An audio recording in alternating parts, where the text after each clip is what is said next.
Alors, bonjour et bienvenue à toutes et tous à cette webconférence qui aujourd'hui va traiter d'un sujet qui a un impact sur la qualité de vie des patients. Il s'agit du suivi. Ces rendez-vous donc réguliers qui sont un peu comme une épée de Damoclès pour nombreux patients. Donc, nous sommes ravis de ce soir avec Laure de vous proposer ce rendez-vous avec un aspect médical pour mieux comprendre les suivis, pourquoi on demande tel ou tel examen, avec le docteur Ménessier. Bonsoir, docteur Ménessier. Donc, vous êtes oncopneumologue au CHRU de Nancy. Bonsoir. Bonsoir. Exactement. Et nous serons également avec Madame Fraisse, qui, elle, est au sud de la France et qui est sophrologue et qui va nous expliquer comment mieux vivre ces suivis avec des petits tips pour mieux vivre ces suivis. Nous ferons également monter 2 patientes, Séverine et Hélène, qui témoigneront de leur vécu autour de ces suivis. Donc, je vous souhaite à toutes et tous une excellente webconférence. Alors, un petit mot d'accueil de la part de toute l'équipe de Mon Réseau Cancer du Poumon. Je dirais le stress, les flips, les hauts, les bas sur Mon Réseau Cancer du Poumon à cause du suivi de cette maladie, c'est tous les jours. Et ça fait partie vraiment des sujets où on s'est dit qu'on pouvait déjà essayer de faire baisser le stress en étant mieux informé sur finalement qu'est-ce que c'est que ces examens, à quoi ils servent. Et donc ça, le docteur Bertrand Ménessier va bien nous l'expliquer, mais aussi finalement comment on vit ces situations. Et ce qui est formidable avec nos témoignages qui vont avoir lieu tout à l'heure, c'est qu'on a la chance d'avoir deux personnes qui ont finalement aussi un petit peu de recul sur leur ressenti. Et je crois que ça va pouvoir nous aider à comprendre, à reconnaître nos émotions et après à en parler. Vous avez peut-être vu dans le petit film du début un nouveau logo pour Mon Réseau Cancer du Poumon. On travaille, mais comme des fous, pour vous préparer une nouvelle version de Mon Réseau Cancer du Poumon qui devrait être là pour novembre perle, ça c'est sûr, donc le mois de sensibilisation au cancer du poumon. Donc si vous trouvez qu'il y a des améliorations à faire, que ce réseau, voilà, sachez que dans quelques semaines, il va être encore beaucoup mieux. Je vois qu'on a des amis qui s'inscrivent d'un peu partout en France et même donc de plus loin, des Antilles, de la Guadeloupe et tout ça. Donc voilà, je suis vraiment ravie de cette soirée qui va être très utile. Et sans plus attendre, on va donner la parole au docteur Ménessier. Et puis on aura un témoignage donc d'Hélène sur finalement le suivi des patients en situation localisée. Merci Laure, merci Oriane pour votre confiance renouvelée. Alors, j'ai préparé quelques petites diapositives pour illustrer un petit peu mon propos et revenir sur les différents examens. Je pense qu'il faut que je remonte un petit peu tout ça. Les différents examens qui existent en oncologie thoracique et leur finalité, leur utilité, les conditions dans lesquelles ils sont réalisés et pourquoi est-ce qu'on vous les propose. Et donc, vous savez que, bien sûr, il y a différentes modalités pour entrer dans la maladie et qui vont générer des examens un petit peu différents. Alors, on peut avoir une découverte fortuite sur un examen qui a été fait complètement pour autre chose. C'était typiquement le cas de la radiographie du thorax qui était proposée avant une intervention chirurgicale. On avait beaucoup de découvertes fortuites avant des cataractes et des choses comme ça.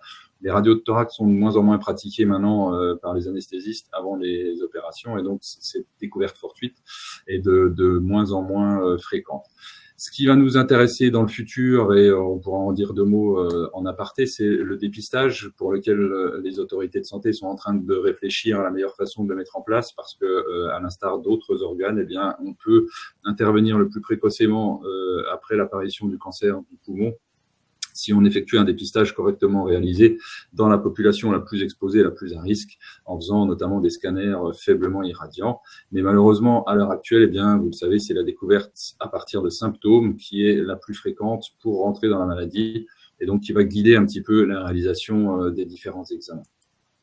Donc, le premier examen qui fait suspecter le diagnostic, mais qui, bien entendu, ne peut pas le confirmer à lui tout seul, c'est la radiographie du thorax. J'imagine que tout le monde dans l'Assemblée a déjà fait l'objet d'une radiographie du thorax. On a la poitrine plaquée contre une plaque qui va réceptionner en fait les rayons X qui vont traverser la cage thoracique et quand les rayons X sont arrêtés par les organes, eh bien la plaque reste blanche. Si les rayons X viennent frapper la plaque, eh bien ça noircit. Donc c'est pour ça qu'on a les poumons qui contiennent exclusivement de l'air, qui vont laisser passer les rayons, et donc ça va noircir cette zone de poumon normale. Les côtes sont des os, mais des os relativement fins, donc ça va arrêter un petit peu les rayons, ça apparaît un petit peu en contraste. La colonne vertébrale arrête beaucoup, le cœur aussi.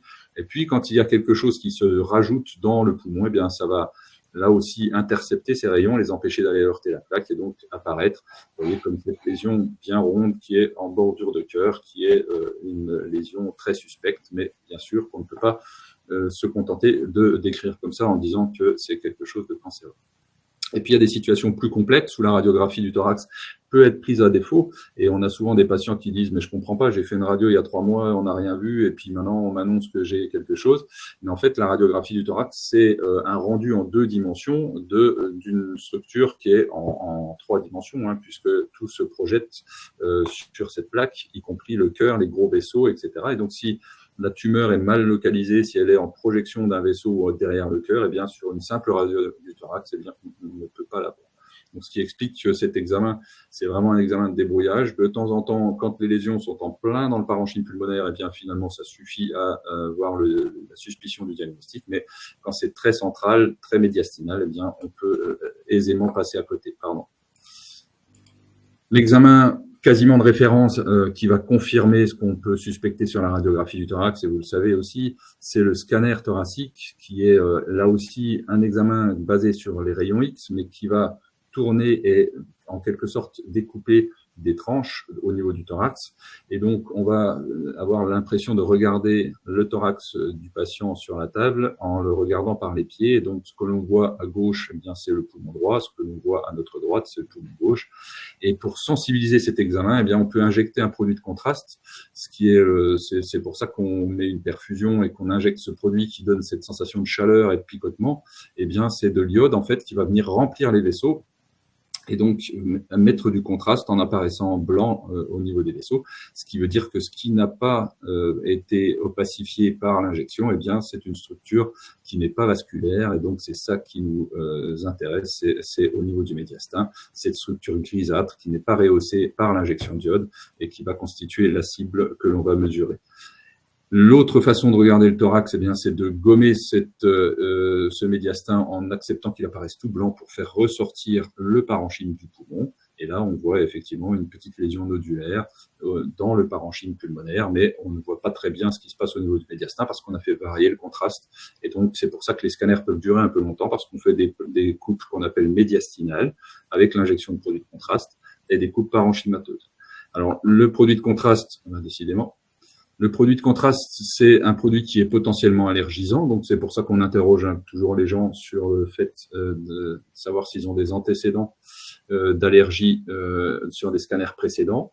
Et puis c'est un produit qui est éliminé par les reins, et il faut toujours faire une prise de sang avant d'aller au scanner pour savoir si on peut injecter sans problème ce produit de contraste, ou si les reins donnent déjà un peu des signes de fatigue, et qu'à ce moment-là, le produit de contraste est plutôt contre-indiqué. Et sur la base de ces examens qui font suspecter plus ou moins fortement le diagnostic de cancer bronchique, eh bien, il va falloir confirmer le diagnostic et aller, en quelque sorte, attraper un petit morceau de cette tumeur pour la caractériser de façon extrêmement précise. Et je vous montrerai tout à l'heure que la caractérisation devient, avec les progrès des connaissances scientifiques, de plus en plus fines pour avoir des traitements de plus en plus adaptés. Donc, le premier examen que l'on continue à faire de façon classique, c'est d'aller à l'intérieur de l'arbre bronchique avec notre petite caméra sur le côté de laquelle il y a une petite pince qui nous permet, si on voit quelque chose à l'intérieur des bronches, de faire une biopsie, c'est-à-dire de prendre un petit morceau de ces cellules anormales pour les envoyer au laboratoire. Mais de temps en temps, la tumeur elle-même est à l'extérieur de la bronche et nous, on ne peut que se promener à l'intérieur de cet arbre bronchique qui est une espèce de petite tuyauterie. Et donc, certaines fois, la fibroscopie n'est pas contributive. Dans ce cas-là, on peut demander au radiologue, au lieu de faire un scanner purement diagnostique, d'aller faire un scanner interventionnel où il va se guider avec l'imagerie pour aller mettre sous anesthésie locale l'aiguille à l'endroit de la tumeur et puis en prendre un petit morceau. Et enfin, j'ai un drôle de message. Ce qui est de plus en plus moderne, c'est de la navigation comme du GPS à l'intérieur des bronches, où l'on pousse notre endoscope jusqu'au moment où la taille de la bronche devient trop petite, mais ensuite le GPS nous guide en nous disant faut aller à droite, faut aller à gauche. On n'a plus le contrôle visuel, mais on se guide avec ce GPS qui va nous emmener jusqu'à la lésion qu'il faut biopsier. Et donc, on fait des biopsies basées sur cette intelligence artificielle qui nous guide un petit peu dans l'arbre bronchique sans contrôle visuel. Et donc, je vous disais tout à l'heure que c'est de plus en plus important d'avoir des prélèvements tissulaires parce que, eh bien, il va falloir caractériser ce qu'on a vu à l'imagerie, parce qu'on sait qu'il y a des cancers qui naissent au niveau du poumon, ce qu'on appelle des primitifs, des vrais cancers du poumon. Et puis, il y a de temps en temps des cancers qui sont nés dans d'autres organes qui vont envoyer par la circulation sanguine ou lymphatique des cellules qui vont aller s'installer à droite ou à gauche et qui ont ce qu'on appelle les métastases. Et de temps en temps, eh bien, ces métastases miment vraiment un cancer primitif du poumon, et donc on peut être pris à défaut en pensant que c'est le poumon qui est en cause, et c'est pas du tout le poumon à l'origine de la maladie, et le traitement est radicalement différent. Donc il va falloir isoler ce cancer et caractériser le fait que c'est bien un cancer qui est né au niveau du poumon, et puis ensuite donner un petit peu ses caractéristiques entre est-ce que ça ressemble plutôt à de la peau, est-ce que ça ressemble plutôt à quelque chose de glandulaire ou à des petites cellules. Vous avez peut-être déjà entendu ce terme-là. Et donc tout ça prend du temps, et c'est quand on a fait ce genre de biopsie, etc., eh bien, votre médecin peut pas vous rendre un résultat extrêmement rapidement parce que les progrès dans ce séquençage et puis dans ce démembrement des cancers nécessitent de plus en plus de temps, et c'est pour ça que les consultations entre la biopsie et l'annonce du diagnostic peuvent être de plus en plus espacées. Et donc, en oncologie thoracique, on va distinguer deux grandes catégories de cancers. Les cancers à petites cellules, dont on parlera très peu aujourd'hui parce que c'est un mode évolutif qui est très particulier. Et on se focalisera plutôt sur les cancers non à petites cellules qui sont les plus fréquents. Vous voyez, d'entre 80 et 83% des cas sont des cancers non à petites cellules, paradoxalement qui tirent leur nom par défaut des cancers à petites cellules qui sont minoritaires, mais en tout cas c'est comme ça. Et donc dans cette population de cancers non à petites cellules, eh bien il y a des cancers qui ressemblent à de la peau qu'on appelle des épidermoïdes, des cancers qui sont dérivés des glandes qu'on appelle des adénocarcinomes. Et puis, quand on ne sait pas trop si c'est épidermoïde ou adénocarcinome, mais qu'on voit que c'est quand même pas du petite cellule, eh bien, on dit que c'est indifférencié, non à petite cellule. Et je vous disais que les progrès sont tels actuellement qu'on va faire du démembrement de plus en plus fin. Et bien maintenant, on arrive à caractériser ces différents cancers sur le plan des biomarqueurs et des anomalies génétiques dont ils sont porteurs. Vous savez que c'est une des caractéristiques des cellules cancéreuses, c'est d'avoir des anomalies génétiques qui font que eh bien, la cellule a perdu son potentiel à mourir spontanément. Normalement, il y a une espèce de programme interne dans les cellules qui fait qu'après un certain nombre de divisions, la cellule s'atrophie et puis finit par mourir. Et bien là, il n'y a plus cette apoptose naturelle, et donc ces mutations génétiques expliquent l'apparition du cancer, et notamment chez les patients qui n'ont jamais fumé. Eh bien, la découverte de ces anomalies explique pourquoi ces patients ont finalement développé un cancer du poumon alors qu'ils n'étaient pas exposés aux carcinogènes habituels de pollution de professionnels ou de tabac. Et on voit que de plus en plus avec le temps, eh bien, on isole de plus en plus de mutations, et il y a de moins en moins de cancers pour lesquels on ne comprend pas la genèse. Et là aussi, tout ça rajoute du temps entre le moment où on va avoir le diagnostic et puis le moment où on va pouvoir proposer un traitement, parce que ces mutations sont extrêmement importantes dans la décision thérapeutique. Et puis ensuite, quand le diagnostic est posé, eh bien, il va falloir définir avec précision s'il s'agit d'une maladie qui est restée au niveau du thorax ou s'il y a déjà des localisations extrathoraciques, dont on parlait tout à l'heure, des métastases, avec une diffusion finalement des cellules tumorales qui ont réussi à se détacher de la tumeur primitive, à rentrer dans la circulation sanguine, circuler dans l'organisme et réussir à s'installer ailleurs, ce qui est quand même un défi considérable. Vous savez qu'on a un système de surveillance immunitaire qui détecte ces cellules qui circulent et qui va voir qu'elles ne sont pas normales, qui va essayer de les détruire. Une cellule toute seule, isolée comme ça, qui s'est détachée de ses voisines, eh bien, arriver à survivre, c'est aussi un défi considérable. Eh bien, ces cellules tumorales parviennent à faire ça et à aller s'installer dans des organes où le débit sanguin ralentit, et elles peuvent de nouveau s'installer. C'est souvent le cas au niveau cérébral, au niveau des os et au niveau du foie, où là, le sang circule moins vite, les cellules peuvent s'installer. Et donc, c'est pour ça qu'on se focalise un petit peu sur ces organes pour essayer de vérifier qu'il n'y a pas de métastase avant de prendre la décision thérapeutique. Et donc, actuellement, dans les pays riches, les pays qui ont un accès à la technologie, eh bien, on associe le PET scanner, dont vous avez certainement entendu parler, parce que c'est vraiment un progrès au niveau du diagnostic et du bilan d'extension qui est considérable. Et cette fois-ci, on va coupler à notre scanner dont on parlait tout à l'heure, qui était basé sur des rayons X et purement de l'imagerie, on va coupler du métabolisme, c'est-à-dire on va injecter un sucre sur lequel on a mis un traceur et on va laisser circuler ce sucre dans l'organisme et ensuite on va passer une caméra au-dessus de l'ensemble du corps pour vérifier si ce sucre s'est accumulé à certains endroits, puisque vous savez que c'est une des caractéristiques des cellules cancéreuses, c'est qu'elles se multiplient très vite, donc elles ont besoin de consommer beaucoup de sucre. Et donc, si on voit que le sucre s'accumule à certains endroits, eh bien, ça veut dire qu'il se passe quelque chose à cet endroit-là. Et donc, ça s'accumule au niveau de la tumeur primitive très souvent. Et puis, ça permet de vérifier qu'il n'y a pas des métastases qui auraient été occultes avec le scanner standard, où on peut voir que de temps en temps, eh bien, il peut y avoir des petits spots qui s'allument. Et donc, on découvre comme ça de temps en temps des métastases. Et ça permet vraiment d'explorer l'ensemble de l'organisme. L'ensemble d'organismes sauf le cerveau, parce que vous savez que le cerveau, lui, travaille en permanence et donc il va consommer le sucre. Et donc, le PET scanner n'est pas un très bon examen pour le cerveau. Et donc, on couple en général avec l'IRM cérébral, qui est le gold standard, qui est le meilleur examen pour vérifier qu'il ne se passe rien au niveau cérébral et s'assurer que vraiment, il s'agit d'une maladie qui est purement localisée au thorax. Et donc, tous ces examens, à la fois diagnostiques et d'extension, vont permettre de guider le choix thérapeutique. Et on va donc distinguer dans un premier temps les maladies qui seront localisées au thorax, c'est-à-dire avec un PET scanner normal et une IRM cérébrale normale. Et ensuite, on va voir si le chirurgien est capable d'enlever totalement cette lésion sans en laisser sur place, parce qu'on ne peut pas faire une chirurgie si elle n'est pas complète, si elle laisse de tissu tumoral en place, eh bien, il vaut mieux pas opérer. Suturer dans du tissu tumoral, ça risque de faire des lâchages de suture, etc. Et ça ne rend pas du tout service au patient.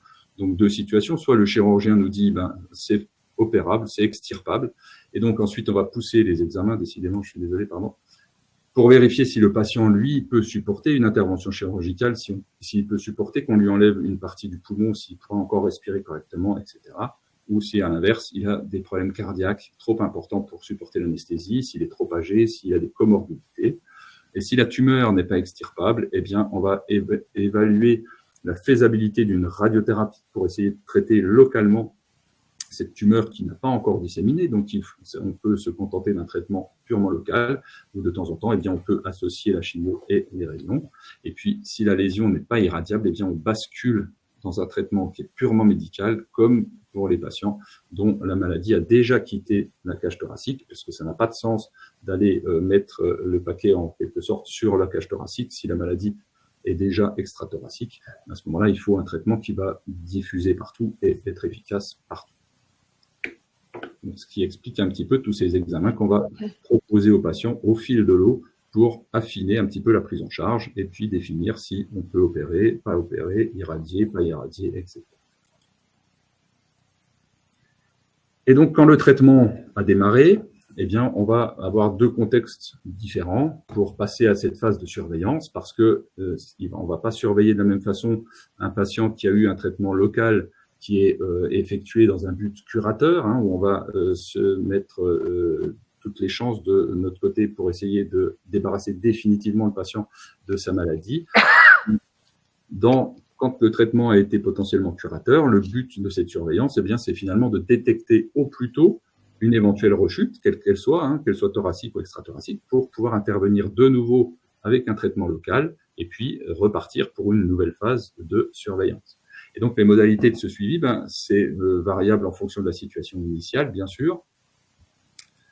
Et donc, ce qui est recommandé actuellement en France est issu d'une grande étude qui avait été débutée au début des années 2000, une étude académique, qui n'est pas une étude industrielle, c'est-à-dire c'est l'intergroupe francophone de cancérologie thoracique qui s'est intéressé à la meilleure façon de surveiller nos patients après, là, en l'occurrence, c'était après une chirurgie, en comparant deux méthodes de surveillance, une méthode maximaliste où on faisait des scanners de façon répétée, avec même des fibroscopies pour certains patients pour aller vérifier la cicatrice à l'intérieur, etc., versus une attitude un petit peu moins interventionnelle avec des radiographies du thorax simplement et un scanner en cas d'anomalie sur la radiographie du thorax.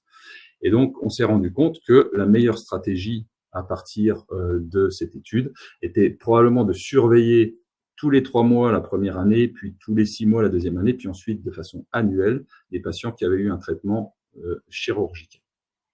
Et je ne sais pas si là, on veut intervenir sur un témoignage. Alors, effectivement, bonsoir. Alors, on a fait monter Hélène et Séverine que j'ai présentées en introduction. Et donc, Hélène, bonsoir, on va vous donner la parole pour que vous nous parliez, vous, de votre situation et puis du suivi que vous avez pu avoir dans l'histoire de votre maladie. Alors, Hélène, je pense que beaucoup de gens la connaissent parce que c'est une patiente de mon réseau cancer du poumon. Oui, bonsoir. Donc, je m'appelle Hélène, j'ai 45 ans. Après une très longue errance médicale, j'ai été opérée il y a 3 ans et demi. Après toute une batterie d'examens que vous avez déjà décrits, hein, des scans, scintigraphie, PET scan, etc. On avait prévu une pneumonectomie, donc on devait m'enlever le poumon gauche. Et bonne nouvelle, quand je me suis réveillée, on m'a enlevé qu'un lobe. C'était toujours ça de gagner. Il s'avère que les ganglions étaient négatifs, mais étant donné mon jeune âge, entre guillemets, et le fait que la tumeur était très grosse, on m'a suggéré de faire de la chimio adjuvante. Donc, j'ai fait le classique sel de platine, toujours agréable. Donc, en mai 2021, j'ai été opérée. Ma dernière chimio, c'était en octobre 2021. Donc, c'était un cancer TGV, j'ai envie de vous dire. J'ai pas eu le temps d'avoir peur parce que c'était très rapide. En revanche, donc après l'opération, pendant 2 ans, j'avais des scanners injectés, donc crâne, thorax, pelvien. Enfin, je pense que vous comprenez tout, quoi, la totale. Tous les 3 mois. C'était compliqué. C'était compliqué parce que je pouvais pas me projeter. En fin de compte, dès que j'avais repris le boulot assez vite, dès que j'avais un rendez-vous juste après mon scanner, je me disais mais ça se trouve, je ne vais pas pouvoir avoir ce rendez-vous. J'avais l'impression qu'on pouvait reprendre ma vie à n'importe quel moment. Voilà, au bout de 2 ans après l'opération, j'ai senti que mon oncologue déjà était plus détendue. Ça m'a un peu plus détendue déjà. Quand elle a commencé à me parler de ses enfants, de ma fille et tout ça, je me suis dit, oh, ça va mieux. Et donc, au bout de 2 ans, on est passé à 6 mois. Et donc, quand elle m'a annoncé un contrôle, donc scan injecté, pareil, tous les 6 mois, je me suis dit, oh là là, mais c'est trop peu, c'est trop peu, c'est trop peu.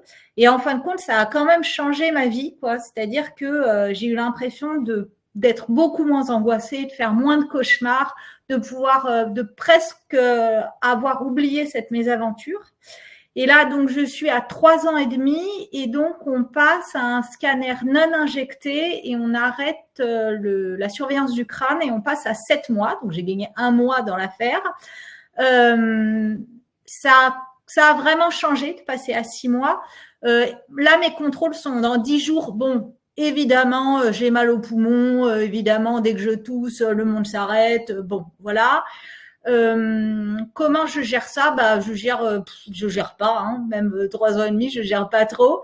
J'ai juste pris la décision de plus me faire accompagner en fin de compte pendant ces examens parce que moi je sais pas gérer l'angoisse des autres. La mienne j'ai déjà du mal, mais alors celle de ma mère, de mon mec, de mes amis, je sais pas. Je les ai quand même emmenés, hein, juste pour qu'ils se rendent compte de certaines choses, parce que une fois qu'on est alors guéri. Oui, on n'est pas guéri. On nous dit de nous détendre, mais on nous dit pas qu'on est guéri, donc c'est compliqué. L'entourage parfois oublie un peu ce qui s'est passé et quand même de les emmener dans des services d'oncologie, etc. C'est quand même leur faire comprendre par où on est passé et c'est quand même toujours bien. Et dans les suivis, je vois 1 fois par an un pneumo pour une spirométrie. Et je ne sais pas du tout comment ça se passera au terme des 5 ans. Mais voilà. Merci. Docteur Ménossier, le témoignage de Hélène doit vous parler. Ah oui, absolument. Mais effectivement, les oncologues se détendent avec la durée parce qu'on sait que le maximum des rechutes surviennent dans les premières années en post-opératoire. Et donc, plus on s'éloigne, plus le risque s'amenuise. Donc, on n'est plus détendu aussi quand on prescrit le scanner, on a tendance à l'espacer, etc. Et on arrête de faire les injections dont je parlais tout à l'heure, avec le côté un petit peu néphrotoxique, etc. Mais par contre, c'est important de continuer de faire ces scanners au moins jusqu'à la 5e année, parce que de temps en temps, on peut même découvrir des deuxièmes cancers, et donc ça sert de dépistage finalement pour un éventuel deuxième cancer, parce qu'on se dit que quand on en a fait un, peut-être on a un terrain qui peut favoriser le fait d'en faire un deuxième.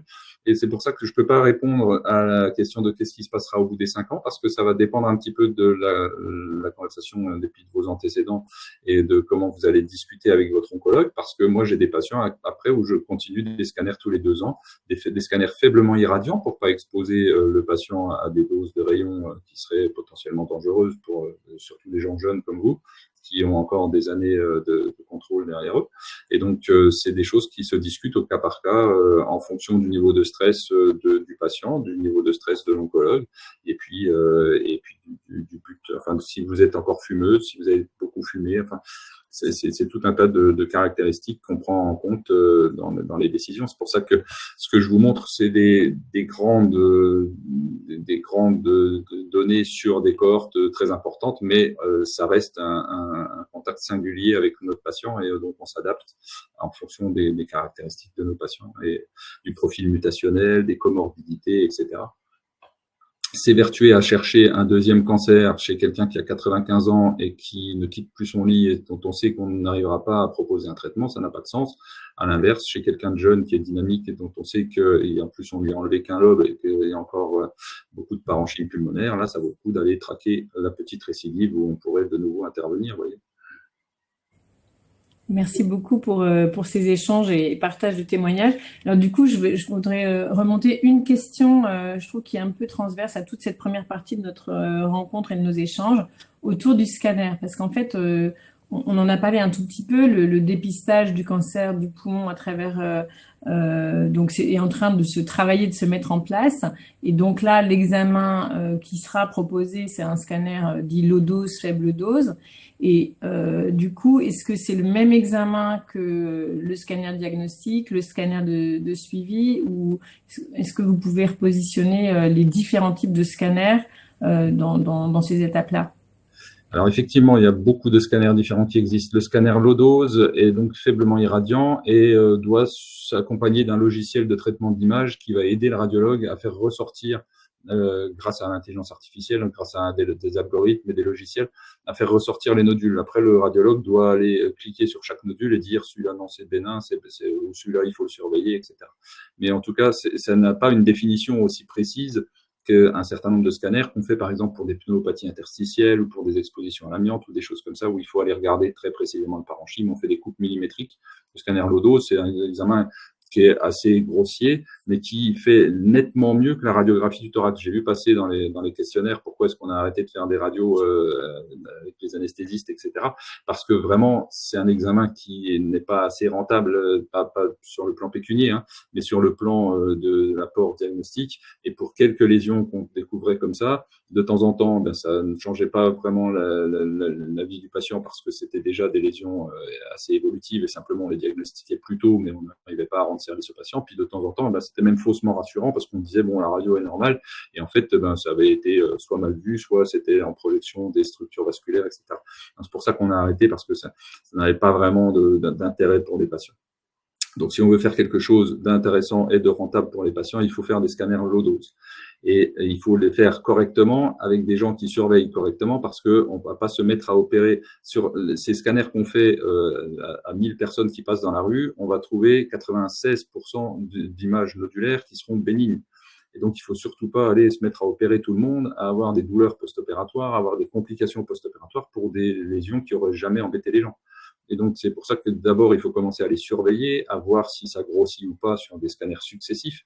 Et donc, c'est tout ce cheminement et tout ce parcours qui est en train d'être travaillé à l'échelle nationale pour pas que les gens se mettent à faire n'importe quoi sous prétexte qu'on a un super examen qui est le scanner low dose.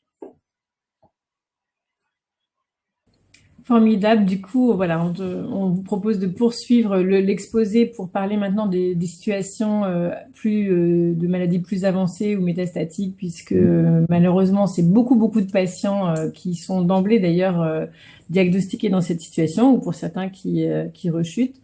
et donc pour bien comprendre finalement comment ça se passe et quel suivi dans ces situations.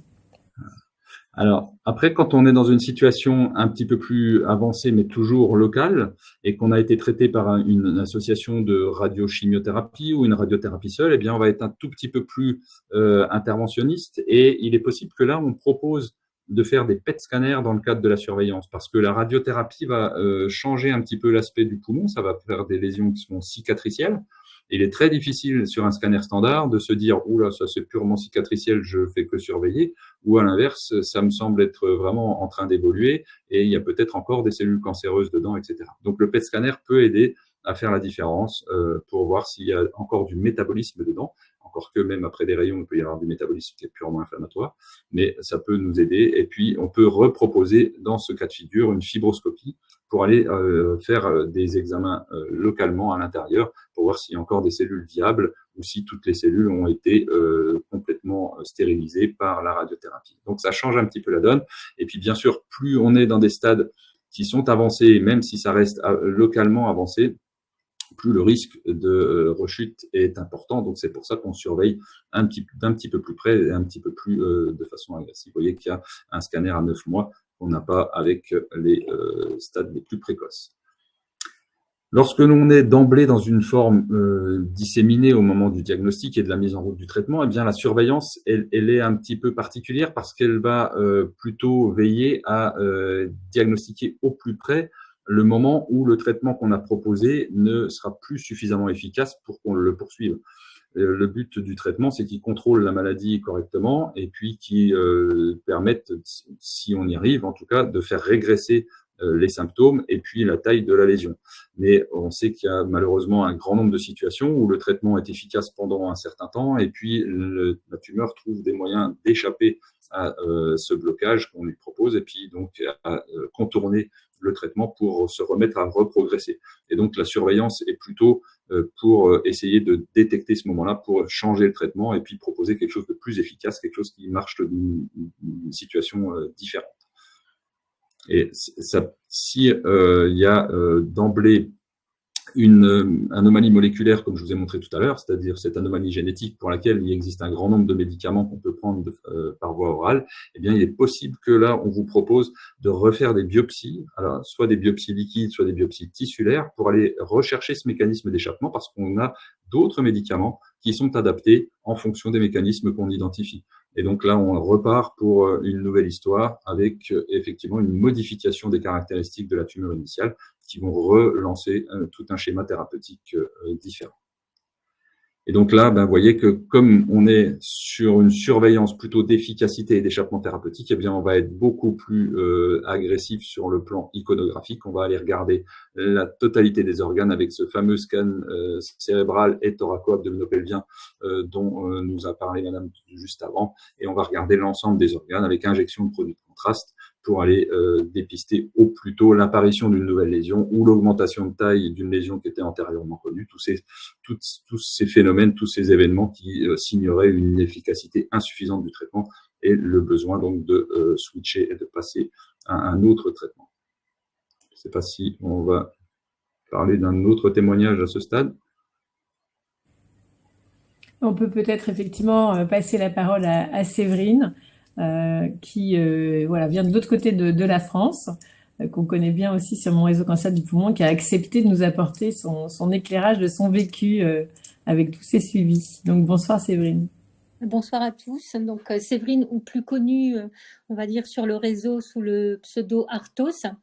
Donc je suis moi diagnostiquée depuis mes 43 ans. J'ai actuellement 51 ans, donc diagnostic en octobre 2016. Avec au départ un cancer localisé avec une mutation EGFR exon 19 muté. Donc j'ai pu bénéficier d'une lobectomie inférieure gauche. Donc avec ensuite une chimiothérapie adjuvante donc, qui n'a pas pu être terminée parce que j'ai eu une toxicité. Et j'ai eu une récidive, on va dire, plus généralisée en mai 2017. Donc, depuis ce temps-là, je suis maintenant en suivi à raison de 3 examens tous les 3 mois. Donc, un TEP scan une IRM cérébrale et un scanner TAP, donc thoraco-abdominopelvien, dont parlait Hélène tout à l'heure.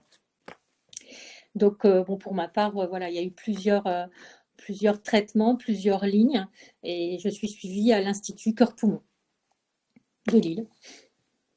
Donc, au niveau du stress, parce que je pense qu'aucun d'entre nous ne peut vivre les examens sans stress, les 2 premières années ont été quand même très, très, très difficiles. Mais avec le temps, moi, je me suis, on va dire, préparée, conditionnée. Et maintenant, dès que je fais mes examens, j'ai les résultats. Et quand j'ai les résultats, je mets de côté les futurs examens et je vis au jour le jour. Et j'ai un petit credo qui me permet d'avancer. Et je pars du principe qu'il ne faut jamais crier avant d'avoir mal.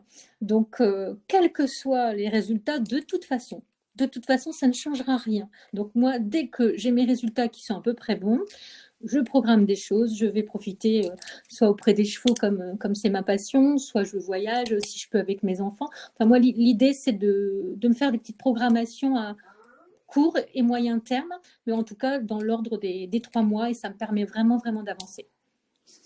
Je ne sais pas si ça répond à vos interrogations. Merci beaucoup. C'est vrai que c'est comme tu le dis, on sent dans les échanges que on a besoin d'apprendre à gérer en fait avec plusieurs étapes. Donc c'est quand même très difficile, mais on voit que vous trouvez des solutions. J'aime beaucoup ta petite phrase slogan pour se raccrocher. Et c'est aussi beaucoup d'espoir que de se dire qu'on peut réussir à garder le cap en fait soi-même sur ces stress-là. Donc et on se posait la question avec le docteur Ménessier, là, quand on préparait la conférence avec Oriane, sur finalement, de l'autre côté du bureau, comment ça se prépare, en fait, toutes ces consultations. C'est pas évident non plus, j'imagine, pour vous. Comment est-ce que vous faites? Est-ce que vous avez aussi vos trucs pour gérer le stress des consultes? Ah, la question s'adresse à moi, hein, c'est ça? Ouais. Non, on n'a pas de truc pour gérer le stress des consultes. On sait que dans la littérature, tel ou tel médicament a une médiane d'efficacité de temps, et on connaît nos patients. On sait que ils sont traités déjà depuis un peu plus longtemps que ce qu'il y a dans la littérature. Donc on sait que les scanners qui vont venir sont des scanners dangereux entre guillemets, où il va falloir être très vigilant parce que c'est à ce moment-là qu'il peut se passer quelque chose. Et donc quand on a la possibilité de le faire, et moi j'essaye de garder des créneaux la veille pour regarder les scanners tranquillement dans mon bureau avant la consultation du lendemain, pour savoir déjà dans quel état d'esprit je vais aborder la consultation avec mon patient. Et effectivement, c'est par série des bilans de réévaluation qui arrivent un peu tous en même temps. Et donc, j'ai de temps en temps des consultations, comme je le disais tout à l'heure, avec 14 scanners et 14 annonces à faire à mes patients. Alors, heureusement, fort heureusement, d'ailleurs, les médicaments marchent bien dans la plupart des cas, et c'est des annonces qui sont faciles parce que tout va bien. Mais quand il y a 2-3 scanners qui sont pas bons sur une série de 14, c'est sûr que on sort de la consultation bien fatigué. Mais quand même du bon côté du bureau, comme tu dis. Il y a beaucoup de questions. Est-ce que Myriam, tu nous autorises à en poser quelques-unes et puis on en reprendra à la fin? Est-ce que c'est OK pour toi? Okay. Alors, je pense que Bertrand, vous aviez fini votre présentation? Non, j'ai encore eu deux ou trois dias, juste pour dire que dans les référentiels maintenant sont apparues les solutions de télésurveillance, et je ne sais pas si vous avez été alerté là-dessus ou si vous avez été concerné à titre individuel, mais il existe plusieurs solutions qui ont été développées au cours des dernières années, dont certaines qui ont même montré à travers des gros essais leur validité sur le plan de l'apport en termes de surveillance, d'anticipation à partir des symptômes, des algorithmes comme ça qui détectent que le patient a perdu du poids ou qu'il a des symptômes, etc., et qu'il faut anticiper le scanner suivant. Et ça se traduit en survie, c'est validé. Et ces solutions de télésurveillance étaient évaluées par les autorités de santé pour savoir s'il fallait continuer à faire des expérimentations ou si on pouvait maintenant les rembourser. Et bien, depuis l'arrêté du 10 septembre 2024, c'est tout récent, et bien ces télésurveillances sont passées dans le droit commun de la sécurité sociale et peuvent être remboursés. Donc, ça va être un vrai progrès pour continuer à surveiller nos patients, même quand on les a pas en face de nous. Et donc, entre les scanners, parce qu'on a un certain nombre de patients qui se sentent un petit peu abandonnés, surtout avec des thérapies ciblées, etc., puisqu'on les voit plus que tous les 3 mois, eh bien, ces télésurveillances nous permettent, nous, d'avoir les informations, le patient de pouvoir communiquer avec nous. Et donc, c'est un vrai progrès pour la surveillance de nos patients. Et donc, je vous parlais tout à l'heure du dépistage dont on espère qu'il va se mettre en place assez rapidement. Et donc, on va essayer de faire évoluer ces modes d'entrée dans la maladie pour arriver le plus possible vers des formes asymptomatiques, des formes très précoces, et dont on sait que c'est à ce moment-là qu'il faut les diagnostiquer pour avoir un vrai impact sur la qualité de vie de nos patients. Et donc, en conclusion, je termine rapidement parce que j'ai largement dépassé mon temps de parole et je vous prie de m'en excuser. Juste pour vous dire que tout ça, c'est des grandes phrases, des grandes idées, mais qu'on continue à faire de la médecine individualisée et qu'il faut continuer à discuter avec vos oncologues en fonction de vos niveaux d'angoisse, de stress, etc. Et puis de ce que vous souhaitez. Et on a des patients qui ne veulent pas de scanner, ça les inquiète, on les surveille par radiographie, etc. On s'adapte vraiment au profil de nos patients. Donc, voilà, n'hésitez surtout pas à discuter avec vos oncologues. Merci beaucoup, Dr Ménessier. J'en profite pour remercier nos deux témoins, Séverine et Hélène, à la fois pour vos messages, vos tips et puis vos petites phrases, effectivement, sur lesquelles se raccrocher. Il y a beaucoup de questions. J'en ai regroupé par rapport, par exemple, au PET scan. Donc, le PET scan, vous en avez parlé, Dr Ménessier, ça permet d'identifier là où il y a une activité métabolique. Donc, on sait que les cellules cancéreuses se multiplient très vite, qu'elles ont besoin pour ça de substrats, notamment de glucose. Alors, là, il y a plusieurs questions. La première, c'est cette activité métabolique. Est-ce que si on la repère, forcément, c'est sur quelque chose, un tissu cancéreux? Vous avez parlé du cerveau, justement, on ne faisait pas de PET scan, mais ailleurs, est-ce qu'il peut y avoir des faux positifs? Est-ce que ça peut s'allumer et en fait, ce n'est pas un cancer? La deuxième, est-ce qu'il y a des situations avec des traitements antérieurs notamment où on va éviter le PET scan? Par exemple, on avait une question, mon oncologue ne me prescrit pas de PET scan parce que j'ai une radiothérapie et que par conséquent, alors je ne sais pas la raison, vous allez nous expliquer s'il y a vraiment un lien de cause à effet. Et ensuite, Roland nous disait aussi, est-ce que, par exemple, pour un suivi après une opération, 2-3 ans après, est-ce qu'un PET scan a un intérêt, notamment pour voir s'il y aura une évolution à distance, voilà, sur un cancer localisé avec un suivi à distance en termes de temps? Alors, ça fait beaucoup de questions. La première, il y a plein de faux positifs. C'est pour ça que le PET scanner dans la surveillance extrêmement prudent. La radiothérapie, j'en ai parlé tout à l'heure, c'est au départ en post-traitement, le PET scanner va s'allumer à coup sûr parce que on a chauffé la tumeur avec les rayons, c'est très inflammatoire et donc il va y avoir une fixation. Le PET scanner peut être intéressant à distance de la radiothérapie s'il y a des modifications dont on ne sait pas si elles sont purement cicatricielles ou s'il y a encore une évolutivité. Là, on peut discuter un PET scanner. Mais en tout cas, le PET scanner ne fait pas partie des examens qui sont recommandés pour tout le monde dans la surveillance.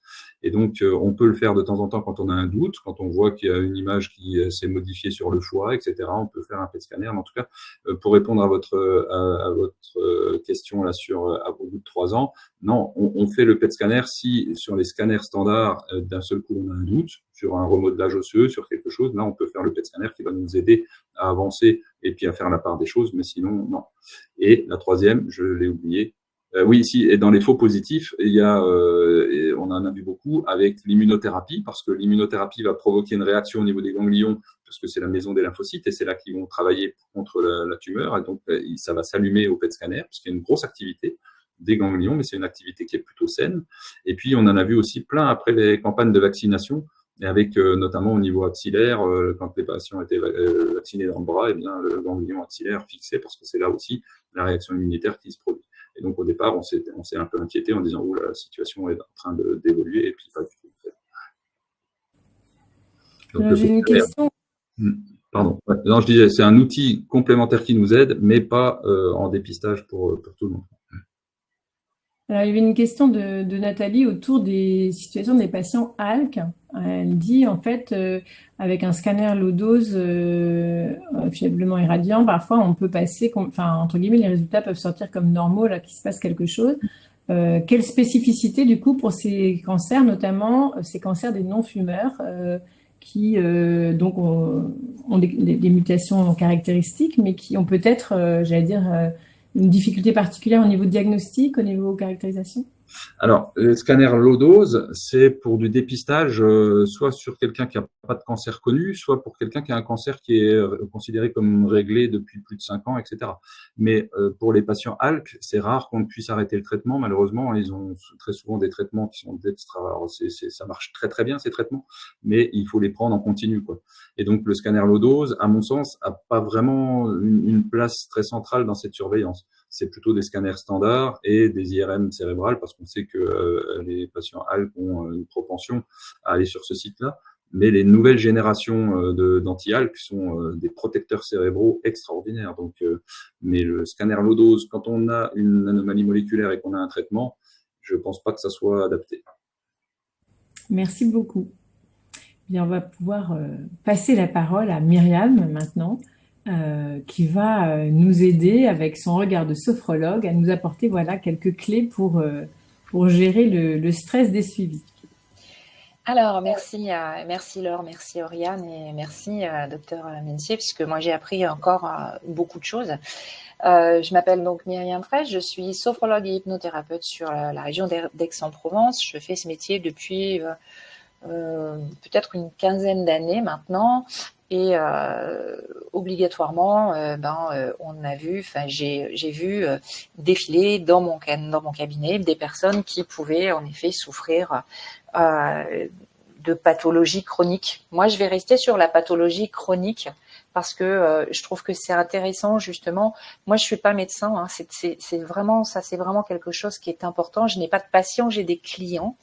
Et le but d'un sophrologue, c'est pas d'avoir une formation sur tel ou tel cancer, c'est déjà de pouvoir écouter son client et de comprendre quelle est la demande du client. Parce que un client pourrait avoir un cancer du poumon et venir voir un sophrologue parce qu'il a des difficultés, par exemple, dans le sommeil.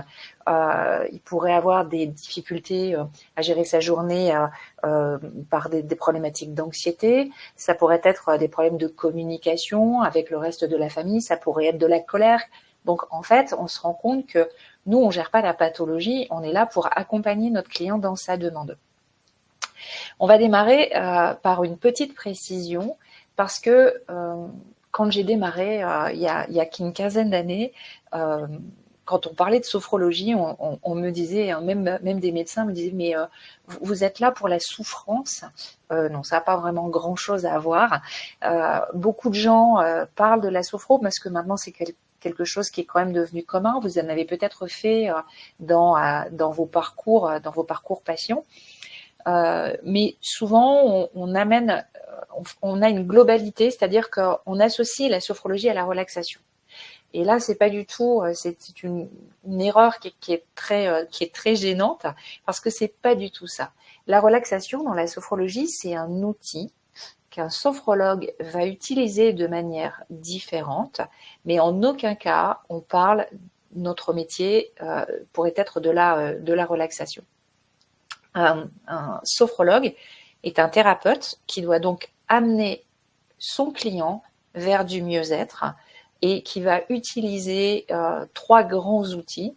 Le premier, et c'est celui sur lequel on va essentiellement parler aujourd'hui, c'est la relaxation dynamique. Donc, hop, je le mets de côté et puis on revient dessus parce que vous allez voir que c'est vraiment cette relaxation dynamique, c'est vraiment ça qui va peut-être pouvoir vous aider à mieux aborder les choses, à mieux les vivre et puis surtout aussi à un moment donné à les enlever, à les dépasser parce que sinon on peut pas bien vivre au quotidien. Le deuxième outil, c'est tous les exercices de respiration. Tout simplement, pourquoi ? Parce que à partir du moment où vous êtes tendu, à partir du moment où, par exemple, on va prendre quelque chose de très basique, vous vous faites mal ou vous appréhendez quelque chose, le premier réflexe que vous allez avoir, c'est celui-là. C'est celui de venir vous resserrer sur vous-même, en fait. Et on le fait tous. C'est très difficile, d'ailleurs, de ne pas le faire. Par contre, à partir du moment où vous vous resserrez, comme ça, on va faire un petit test. Vous allez poser vos pieds bien à plat sur le sol. Vous allez voir, ça dure vraiment quelques secondes. Vous posez bien vos pieds sur le sol, vous me détendez bien là, vos épaules, vous posez les mains sur les cuisses et vous allez venir contracter tous les muscles du corps. Vous commencez par les fessiers, c'est des gros muscles, c'est plus facile. Les cuisses, les mollets, les bras, les mains. Vous allez jusqu'au bout là, au niveau de la cage thoracique et vous inspirez par le nez. Et puis vous relâchez tout. Vous pouvez même bouger un petit peu les épaules et vous prenez une inspiration. Vous voyez comment c'est très très différent. Le réflexe, l'autoréflexe que vous avez qui est en fait lié au stress, c'est celui-là. À partir du moment où vous vous tendez, vous allez augmenter toutes les ressentis, toutes les problématiques. Pourquoi? Parce que déjà, premièrement, vous allez respirer avec le haut de la cage thoracique, vous allez générer de l'anxiété et cette anxiété qui va grandir parce que vous n'allez pas arriver en fait à la dépasser, vous n'allez pas arriver à l'accueillir, va amener potentiellement jusqu'à l'angoisse, jusqu'à la crise d'angoisse. Et si on va vraiment beaucoup plus loin, on peut aller jusqu'au malaise vagal parce qu'à un moment donné, le corps il n'arrive plus à s'adapter. Donc ça c'est intéressant d'arriver à prendre conscience de sa respiration et déjà de se dire quand je vais pas bien. La première chose que je dois me poser comme question, c'est comment sont mes mains? Est-ce qu'elles sont détendues ou est-ce qu'elles sont tendues? Apprenez à baisser vos épaules, apprenez à relâcher la mâchoire. Et vous allez voir que déjà, ça, dans votre posture, ça va vous permettre d'aller un peu mieux parce que vous allez pouvoir être un peu détendu et à ce moment-là, pouvoir, comme on le verra après, se dire « Ok, je fais quoi dans cette situation ?» Le problème, c'est quoi? Qu'est-ce que je fais? Comment je peux redevenir acteur de la situation? Ça, c'est la respiration. Nous, on part du principe qu'on a 3 étages dans la respiration. C'est comme dans l'ascenseur. La première, c'est cette fameuse respiration abdominale. La deuxième, c'est la respiration thoracique. Et la troisième, c'est sous-claviculaire. C'est les gens qui respirent comme ça. Et qui, au bout, font... Voilà, donc c'est ça. Donc, plus la respiration est basse, et plus vous allez pouvoir garder la main sur ce qui se passe. On en reviendra après. Le troisième outil, c'est celui que vous appelez relaxation, que nous on appelle visualisation, puisque la sophrologie est une petite sœur de l'hypnose, et on va amener nos clients à se projeter positivement dans une situation. Alors vous allez me dire, mais comment on peut se projeter positivement dans une maladie chronique comme celle du cancer du poumon? Oui, bien sûr, mais il y a aussi, par exemple, les examens. Tout à l'heure, on a beaucoup parlé de ces scans, de ces PET scans, de ces examens qui peuvent être parfois un peu plus ou moins invasifs et qui peuvent, chez vous, générer aussi du stress. C'est-à-dire qu'on peut avoir des personnes qui se disent « Ok, moi, j'ai pas trop de soucis encore avec le fait d'aller faire l'examen parce que je sais qu'il faut le faire cet examen. Parce que faire cet examen, ça va aussi me permettre d'avoir une réponse et ça va me permettre de me mettre en action aussi, soit de me dire bon c'est plutôt cool, soit de me dire c'est cool un peu moins, mais c'est quand même cool parce que du coup on sait et on va pouvoir continuer à traiter, à modifier des traitements et tout ce qui s'ensuit. Par contre, l'examen peut être lui pas traumatisant, mais pour la petite histoire, moi j'ai un IRM à faire tous les 3 mois. J'ai une tendance à la claustrophobie. Donc l'IRM pour moi c'est quelque chose qui a été pendant très longtemps extrêmement compliqué.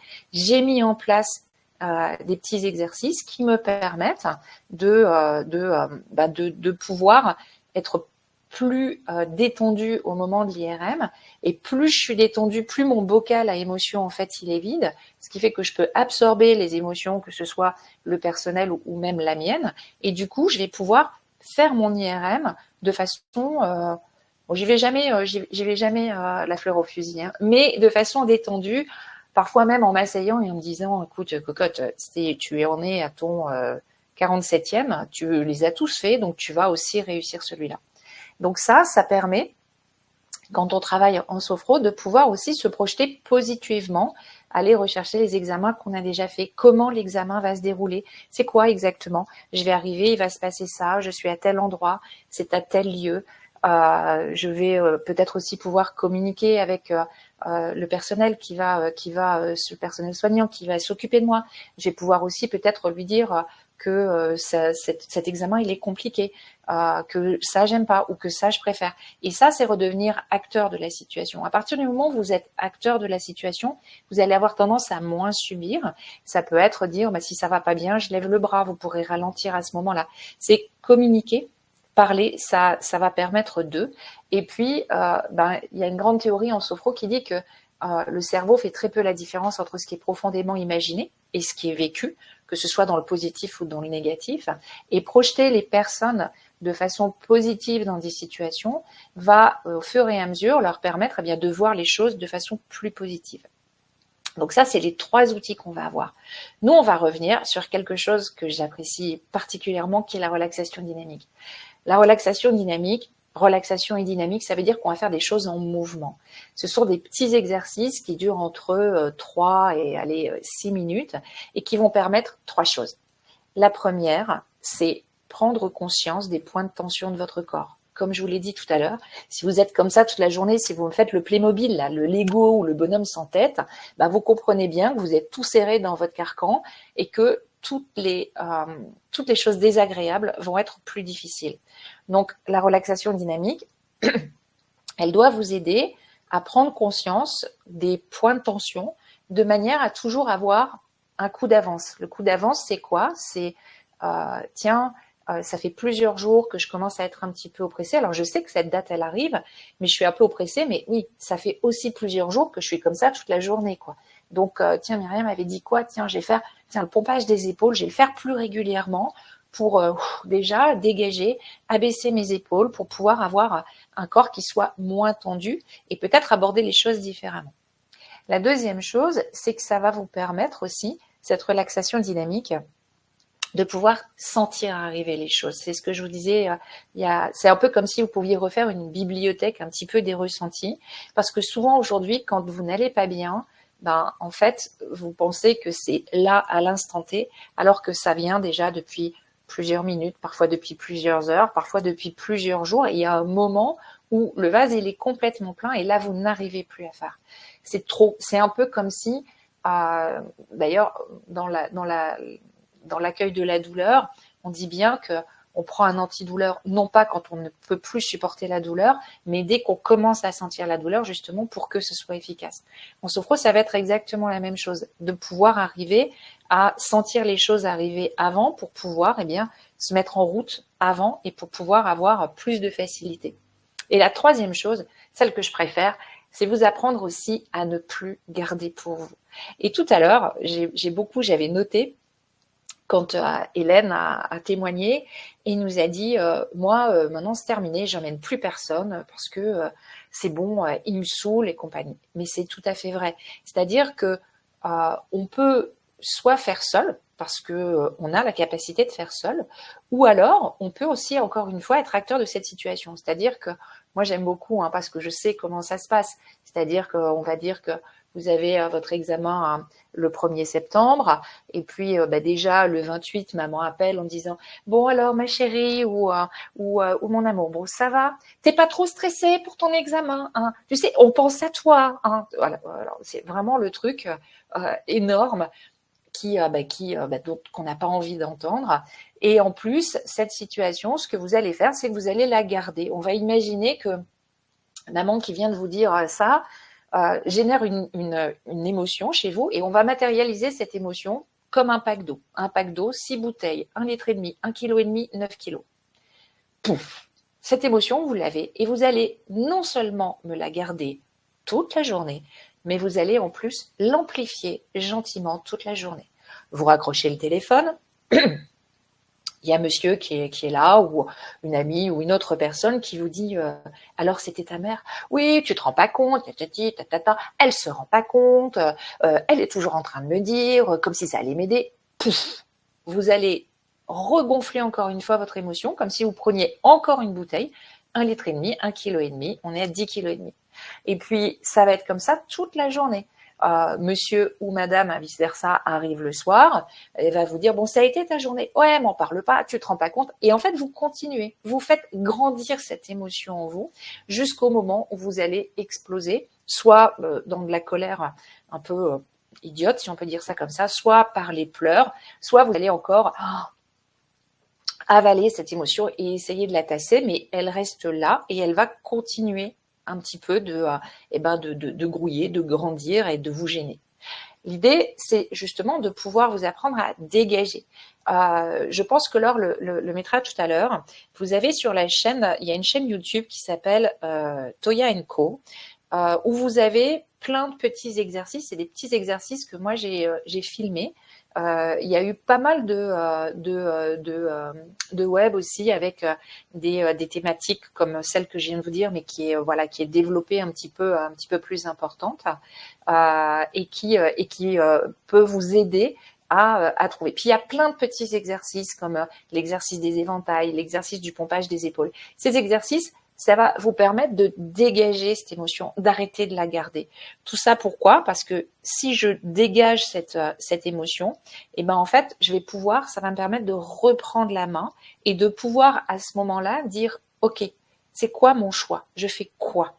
Comment je me protège? Certains d'entre vous vont avoir besoin de parler, d'autres vont avoir besoin de plutôt s'isoler, mais à ce moment-là, je redeviens acteur. Donc il y a cette notion-là, et puis comme le disait aussi Séverine, il y a la notion de programmer les choses. Quand on est dans ces situations, vous le savez en fait, vous connaissez très très bien. Vous savez qu'une dizaine de jours avant, ça devient compliqué. Programmer. On peut programmer un repas avec des copines ou des amis, on peut aller faire un ciné, on peut en effet faire des choses qui vont éviter qu'on se retrouve assis comme ça face à soi. Et moi, il y a quelque chose que j'aime beaucoup, que je fais utiliser à mes clients, et c'est drôle parce que Séverine, vous en avez presque parlé, c'est la boîte. Moi, je leur demande en fait de se dire, ok, mais tout ce dossier médical, une fois que mon contrôle il est fait, il est dans une boîte, et cette boîte, je la ferme. Parce que fermer la boîte, c'est pour le cerveau acter que. Sur la deuxième slide que j'avais mis, je ne sais pas s'il y a quelqu'un qui peut la mettre en fait, parce que je ne l'ai pas. Voilà, super. C'est de comprendre, et on va passer directement sur celle-là avec intellectualiser le problème, en discuter, essayer de rationaliser. Est-ce que ça m'aide vraiment? Eh bien, c'est un petit peu ça. Quand vous vous parlez à vous-même, en fait, vous savez, c'est toujours le dernier qui a parlé qui a raison. Sauf que comme vous vous parlez à vous-même, en fait, vous n'évoluez pas dans votre principe. C'est comme se dire, bon, alors, c'est Noël, est-ce que je mets la robe bleue ou la robe rouge? Ouais, non, je vais mettre la rouge. Ouais, mais enfin, la bleue, quand même, elle te va bien, la bleue. Ouais, mais la rouge, tu la mets jamais. Ouais, je sais, mais la bleue. Et en fait, vous n'allez pas vous en sortir. Vous avez presque besoin d'avoir une aide extérieure. Mettre les choses dans la boîte, c'est exactement la même chose. C'est acter pour le cerveau que c'est terminé. C'est terminé jusqu'à la prochaine fois. On s'arrête, on se pose. Ça, c'est fait. On passe à autre chose. Donc ça, c'est quelque chose qui est intéressant, d'avoir un tiroir, d'avoir une boîte, d'avoir un endroit où en fait je vais ranger ça parce que ça va me permettre de. C'est ce que j'expliquais aussi quand je parle des maladies chroniques et des pratiques chroniques. C'est un peu la même chose, c'est-à-dire que quand on a une problématique chronique, on sait qu'on va avoir ces examens qui vont revenir de façon régulière, et pourtant on va avoir tendance. Alors il y a des gens qui mangent. Moi j'ai des clients qui mangent. C'est-à-dire que à partir du moment où les personnes sont à 10-15 jours, elles n'arrêtent plus de manger. Donc c'est comme si j'avais vraiment un besoin de me remplir. Et c'est là où ça devient chronique, et on essaye de remplacer une chronicité avec une autre chronicité qui est pas hyper positive. Donc c'est intéressant d'y faire un petit peu attention. Je regarde un peu encore si j'avais. Moi, je pense que je vous ai à peu près tout dit. Vous me trouverez sur les réseaux, parce que je sais qu'aujourd'hui, on n'aura pas le temps de parler de choses très spécifiques. Vous me retrouverez sur les réseaux. Vous me retrouvez, j'ai un site internet Vous me retrouverez sur YouTube. Vous pouvez même demander à Laure pour avoir mes coordonnées. Mon téléphone est public, donc j'ai aucun souci avec ça. N'hésitez pas, si vous avez par la suite, que ce soit demain, après-demain, dans 6 mois, peu importe, si vous avez des questions plus spécifiques, revenez vers moi. J'y répondrai avec un grand plaisir. Merci beaucoup et je pense qu'effectivement on peut prendre rendez-vous, on pourra poser la question sur Mon Réseau Cancer du Poumon à Séverine, à Hélène qu'on va inviter à revenir d'ailleurs si vous voulez l'une et l'autre réagir à cette conférence sur le suivi et les petits trucs et astuces. On pourra faire un peu le tour de table des questions, des trucs et astuces et de faire un petit atelier ou quelque chose très concret pour peut-être répondre avec des petits exercices ou des petites choses. Je veux dire que l'exemple de la maman ou du proche qui appelle et qui en fait te fait monter le stress, c'est pareil, on l'entend, on le lit beaucoup sur nos réseaux et finalement d'avoir un pas de recul, une réflexion avec un professionnel qui peut aider à dire mais t'es pas obligé de répondre tout de suite, tu peux répondre par un SMS, tu peux en fait reprendre la main sur certaines choses. C'est pas évident, c'est pas forcément quelque chose qu'on va faire intuitivement. Et on voit bien parfois comme on se laisse enfermer et qu'à la fin de la journée, effectivement, on craque, on crie, on pleure et on n'est pas bien. Alors le temps a un peu filé, mais je propose effectivement qu'on laisse la parole à Hélène puis Séverine pour nous dire un peu leur ressenti de la soirée, en fait, voilà, si vous aviez un petit message pour toutes celles et ceux qui stressent avec les suivis de leur cancer du poumon. Et puis voilà, si vous avez aussi une question, quelque chose que vous voulez faire préciser au docteur Ménessier ou à Myriam. Hélène, à toi la parole peut-être en premier. Bon, alors, juste pour une anecdote un peu drôle, moi, j'aimais beaucoup personnellement l'effet du produit de contraste pendant le scanner. Voilà, je tiens à le dire que voilà, ça me faisait un peu des choses. Donc, j'avais pas trop de mal à pas stresser pendant le scanner. Je tiens à le signifier. Donc, s'il y a d'autres personnes qui partagent la même chose que moi, je vais presque regretter l'absence du produit de contraste.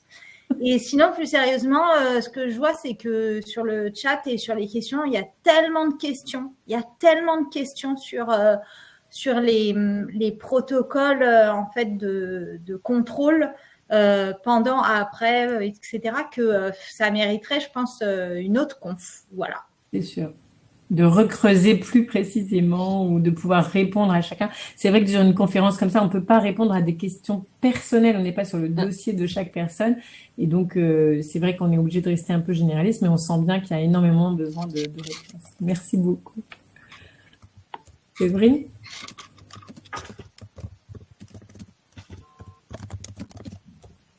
Alors, il faut que tu réouvres ton micro.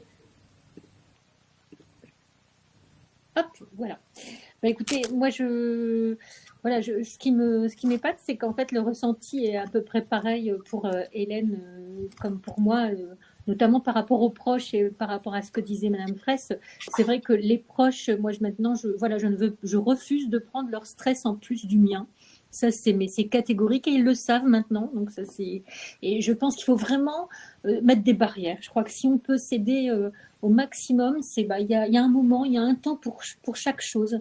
Et par contre, je ne me refuse aucun moment agréable maintenant pour ma part. Et donc tout ce qui est désagréable, donc les examens et les attentes, c'est pour après. Donc si on peut vraiment mettre des choses, enfin des barrières et penser à soi, je pense que c'est le conseil que je puisse donner pour chacun.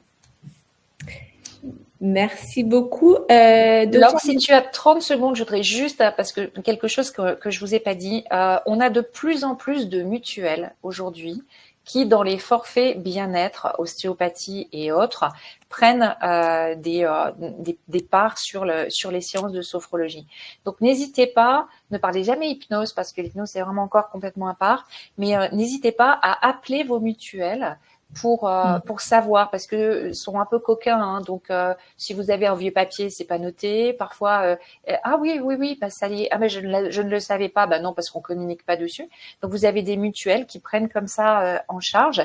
Et puis juste une chose aussi, parce que je sais que ça, je crois l'avoir vu passer, c'est comment on fait pour trouver aujourd'hui un sophrologue. Il faut que vous vous fassiez confiance. c'est un lien, il doit y avoir un lien. C'est en appelant 1, 2, 3 personnes, en l'ayant au téléphone, que vous allez, par rapport au son de sa voix, par rapport à son énergie, à son intensité.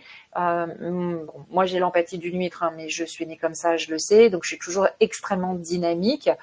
J'ai très peu de clients qui ont besoin de beaucoup d'empathie. Quand ils en ont besoin, je sais donner. Mais c'est pas ma qualité première. J'ai des collègues qui sont beaucoup plus dans l'empathie. Et en fait, ça va être à vous de trouver un petit peu la personne. Allez voir sur les sites internet, allez voir sur les sites de référencement un petit peu, voir un peu ce que dit. Mais il faut vraiment appeler. Il faut vraiment ne pas hésiter à appeler, à discuter un petit peu avec la personne, avec le professionnel, pour voir un petit peu si ça colle. Voilà, si ça vous paraît cohérent, quoi. Voilà, juste ça. Oui, et c'était souligné par Florence, il y a aussi les espaces ressources cancer, un certain nombre d'associations, de centres de soins qui travaillent avec des sophrologues. On peut aussi en parler dans son centre de soins pour savoir s'ils recommandent des personnes qui connaissent aussi un peu, malgré tout, la maladie, même si tu l'as dit, vous n'êtes pas des spécialistes de la maladie, d'avoir quand même un petit peu une idée de ce que les gens traversent, ça peut aider. Du coup, je repasse la parole à Oriane. Merci à tous nos intervenants. Il y avait énormément de questions. Je crois que c'était un format qui était vraiment utile parce que mieux comprendre, c'est aussi retirer une certaine partie de stress, de savoir pourquoi on a tel examen, etc. Donc, docteur Ménossier, après ce brillant exposé, est-ce que vous avez une conclusion ou quelque chose que sur lequel vous voudriez réagir par rapport à la présentation de Mme Fraisse ou des propos de Séverine et d'Hélène, ou tout à fait autre chose? Alors, non, je peux pas réagir à tous les commentaires. L'iode, je connaissais pas. Maintenant, je vais être un peu plus détendu avec mes patients. Mais non, je vous invite, moi, vraiment à témoigner avec votre oncologue de ce que vous vivez, quoi. Et il faut pas qu'il y ait des surveillances stéréotypées sans prendre en compte vos angoisses et vos galères, etc. On peut tout à fait l'entendre et s'adapter. Et moi, je disais en préparant la conférence que j'ai des patients, je sais très bien ce qu'ils vivent après avoir fait le scanner, et donc je piste le scanner, et dès que j'ai les images sous les yeux, je leur passe un coup de fil ou je leur envoie un mail. Ça prend 5 minutes, et puis eux, ils revivent directement plutôt que d'attendre la consultation une semaine après ou 10 jours après. Mais si vous le dites pas que vous vivez un enfer et que c'est une angoisse terrible, et ben j'ai plein de collègues qui attendent la consulte, qui disent j'ai déjà assez de boulot, etc. Donc, mais si vous le dites, après on s'arrange, et puis ça prend 5 minutes dans notre temps, hein, et puis ça vous change la vie. Donc ne considérez pas qu'à chaque fois les oncologues perçoivent les choses, etc. N'hésitez surtout pas à le dire. Merci beaucoup. Mais écoutez, je crois qu'on a essayé de répondre à toutes les questions.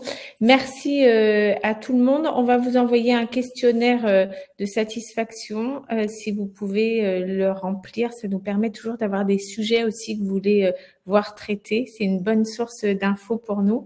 Laure lève le doigt, alors je lui laisse. Je lève le doigt pour vous dire qu'on va vous mettre dans le chat 2 liens, parce que donc le week-end prochain, pour ceux qui sont en région parisienne, avec la Fondation du Souffle, il y a une grande course ou marche en fonction de ce que vous voulez dans le quartier de Montmartre. C'est très très beau.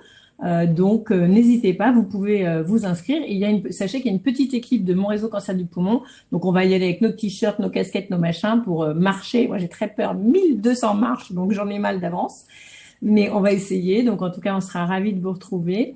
Et demain, donc vous pouvez tous et toutes participer. C'est une marche qu'on organise en ligne. Donc, quel que soit le lieu de vie, quelle que soit la situation, c'est fait pour tout le monde. Ça peut être les enfants, les collègues, etc.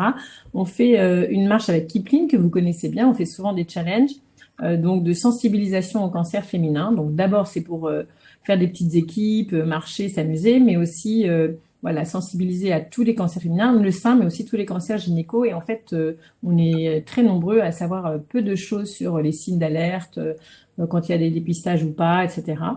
Et on sait que c'est très important d'améliorer, on va dire, ce niveau d'information en général chez les femmes et les hommes. Donc, n'hésitez pas à participer, à en parler autour de vous. Et puis en plus, vous le savez, bouger, ça fait du bien, hein, ça aide à décoincer les épaules, machin. Donc marcher, c'est accessible quasiment à tout le monde. Et puis c'est aussi un très bon moyen de mieux gérer les traitements, d'évacuer un peu des molécules qu'on nous injecte ou qu'on avale. Enfin, c'est une bonne habitude à prendre ou à reprendre.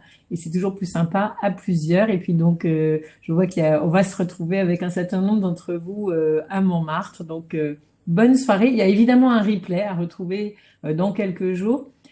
Et qu'on pourra partager. Et puis, vous pourrez donc nous dire dans le questionnaire les suggestions de thèmes, etc.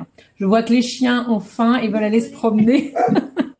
Bonne soirée à tous et merci pour vos témoignages. Merci Myriam, merci beaucoup Docteur Ménessier pour votre exposé très clair qui va beaucoup aider de personnes. Merci à vous. Avec plaisir. Bonne soirée. Au revoir. Bonsoir.